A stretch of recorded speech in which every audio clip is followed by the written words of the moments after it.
Voici comment nos médias et nos gouvernements ont manipulé notre avis sur la situation israélo-palestinienne. Alors la première chose, ça a été la manipulation de notre empathie avec un traitement médiatique inégal des civils. Pour les civils israéliens, les médias employaient le terme « tuer », qui évoque une douleur et une souffrance particulière, alors que pour les civils palestiniens, les médias employaient le terme « mort », ou des bilans de mort qui n'évoquent aucune émotion, juste des faits froids. Et cette inégalité a été extrêmement critiquée sur les réseaux, forçant les médias à arrêter cette distinction. Mais ce n'est pas suffisant. Les inégalités ont persisté en termes d'image. Si vous le remarquez, les civils palestiniens sont très peu humanisés. On va les représenter sous forme de cadavres, de sacs mortuaires, de ruines ou encore de bâtiments explosés. Tandis que les civils israéliens vont être identifiés, on va donner leur nom, leur visage, on va raconter leur histoire. On va mettre en avant nos ressemblances culturelles, les victimes lisaient du Harry Potter, les victimes allaient dans des festivals. Les médias les ont humanisés, ce qui devrait être la norme pour tout le monde, mais qui n'a pas été fait pour les civils palestiniens, qui sont représentés sans nom, sans histoire, et qu'on résume à des personnes pauvres dans un pays lointain, en guerre depuis des années, et qui paraissent donc très loin de notre quotidien. Qu'est-ce que cette inégalité de traitement va créer dans notre psychologie? Eh bien une empathie plus forte pour la victime qui nous ressemble, à laquelle on va s'identifier, parce que justement elle a été humanisée, et à l'inverse une absence totale de compassion pour les autres victimes, qui elles sont déshumanisées, qui ne nous créent aucune émotion, et qu'on voit uniquement comme des chiffres ou des statistiques lointaines.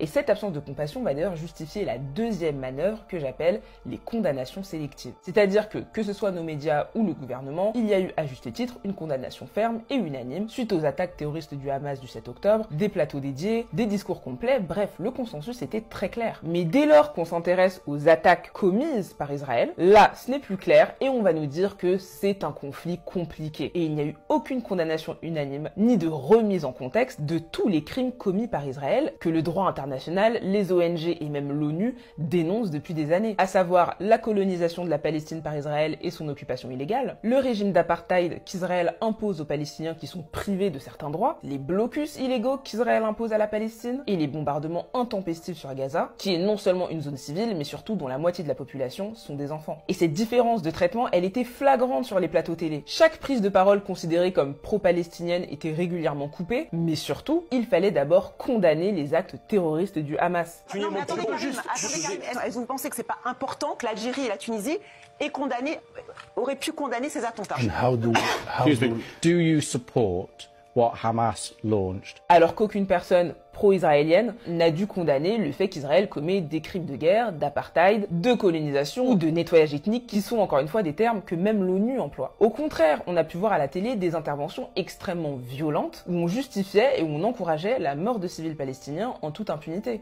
Mais honnêtement, je n'ai rien à faire de ce qu'ont devenir les 2000 personnes à Gaza. Israël aujourd'hui a le devoir de répondre de manière la plus impitoyable qu'il soit. Et d'un point de vue gouvernemental, ça a été la même chose. Quand Israël a décidé de faire un blocus sur Gaza, couper eau, nourriture et électricité aux civils gazaouis, il n'y a eu aucune condamnation ferme de la part d'Emmanuel Macron, qui pourtant avait été le premier à condamner fermement la Russie lorsqu'elle avait fait la même chose à la population ukrainienne. D'ailleurs, si vous regardez bien dans tous ses tweets, Emmanuel Macron n'incrimine jamais Israël. Même lorsqu'il tweete en disant qu'il veut ouvrir un couloir humanitaire, eh bien il ne condamne pas Israël et ses bombardements intempestifs sur des zones civiles, qui sont la raison pour laquelle il faut un couloir humanitaire. Et encore une fois, qu'est-ce que cette inégalité de traitement crée dans notre psychologie? Eh bien les actes d'Israël ne sont pas condamnés, ils sont donc passés sous silence et sont perçus comme non responsables, alors qu'en face, on résume la situation palestinienne au Hamas, au terrorisme et à une condamnation unanime. Ce qui a permis de créer un raccourci vicieux dans l'inconscient des gens, Palestine égale terrorisme. Et la conséquence, c'est la troisième manœuvre, à savoir le droit sélectif à la parole. Car en effet, le résultat, c'est que toute compassion ou soutien pour la cause palestinienne va potentiellement être considéré comme de l'apologie du terrorisme. On l'a vu avec Karim Benzema, qui a tweeté un soutien aux civils palestinien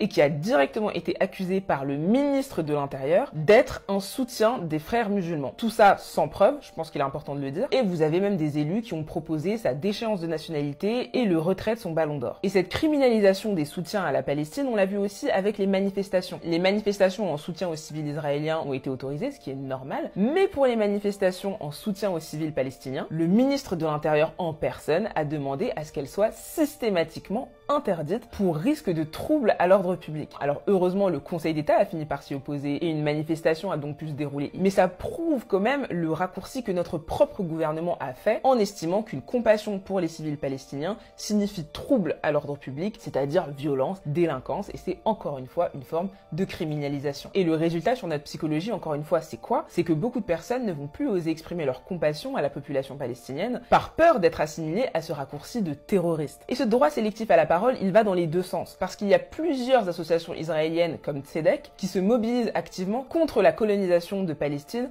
du gouvernement israélien. Mais ce n'est pas ces personnes-là qu'on va inviter sur les plateaux télé, alors qu'il faut savoir que la population israélienne se lève de plus en plus contre les agissements du gouvernement d'extrême droite de Netanyahou. La communauté juive orthodoxe d'ailleurs, qui est considérée comme la branche juive la plus pratiquante et la plus rigoureuse, a plusieurs fois manifesté pour condamner la colonisation de la Palestine par le gouvernement d'Israël. Mais là aussi, en France, les médias n'en parlent pas. Et le fait de couper la parole aux nombreux Israéliens qui soutiennent la cause palestinienne et de choisir uniquement des intervenants qui vont avoir un parti pris particulier, eh bien c'est une manière de manipuler nos avis encore une fois et de nous faire croire que le gouvernement d'extrême droite israélien a le soutien de tout son peuple et agit avec l'unanimité des siens. Ce qui rend psychologiquement le gouvernement israélien très légitime et donc moins attaquable et moins critiquable. Alors que c'est faux, Netanyahou et tous ses ministres sont de plus en plus critiqués, sont de plus en plus accusés par les citoyens israéliens et le fait que ces informations soient passées sous silence, c'est une forme de malhonnêteté intellectuelle. Car encore une fois, ça crée un raccourci psychologique où l'on finit par associer les gouvernements à leur population. Tous les Israéliens seraient donc des sionistes d'extrême droite qui veulent raser tout Gaza et tous les Palestiniens seraient des terroristes islamistes qui veulent détruire Israël. Et le résultat c'est quoi? C'est qu'avec de tels raccourcis, toute discussion autour de ce sujet devient impossible et bingo, le sujet devient tabou et divise toute la société. Et c'est pourquoi quand Emmanuel Macron nous dit dernièrement qu'il a peur que ce conflit